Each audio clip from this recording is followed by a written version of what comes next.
The thyroid is a tiny gland in your neck, but it helps control everything from your energy and heart rate to your body temperature. And something strange happens when it goes wrong. Women are far more likely than men to develop thyroid problems. At first, the obvious explanation seems to be female hormones. But hormones are only part of the story.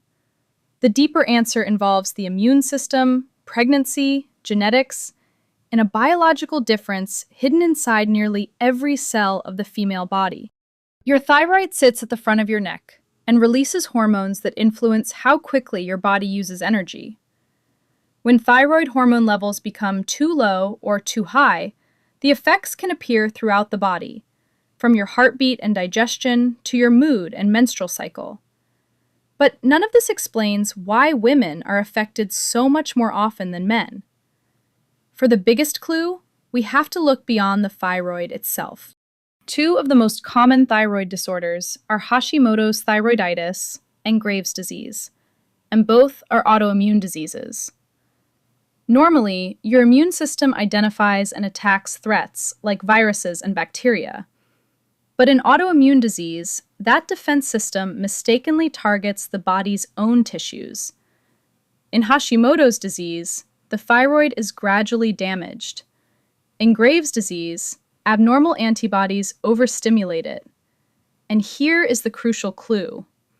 Autoimmune diseases in general affect women more often than men.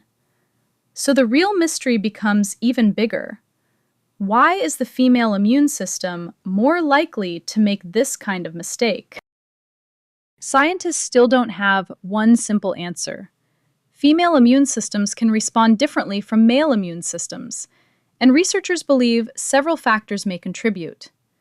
Sex hormones, including estrogen, can influence immune activity.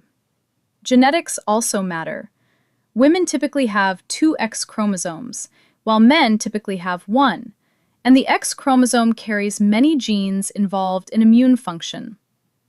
But estrogen alone doesn't cause thyroid disease, and having 2 X chromosomes doesn't explain everything. Instead, scientists believe hormones, genetics, and immune regulation interact in complicated ways that can increase susceptibility to autoimmune disease. And there is another major biological transition that can affect this delicate balance. During pregnancy, hormone levels change dramatically. The immune system adapts, and the thyroid must respond to increased physiological demands. Then, after childbirth, the immune system shifts again. In some susceptible women, these changes are associated with postpartum thyroiditis, an inflammation of the thyroid that develops within the first year after pregnancy.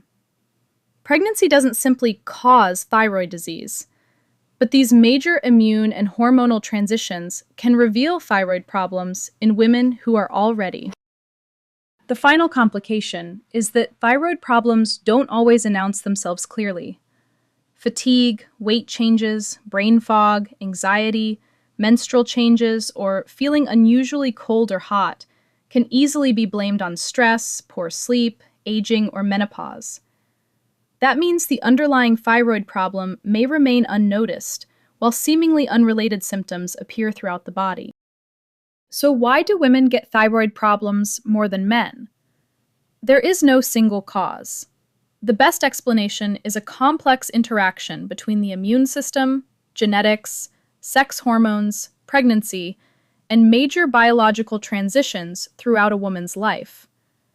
The thyroid may be tiny, but in women, it sits at the intersection of some of the most complex systems in human biology.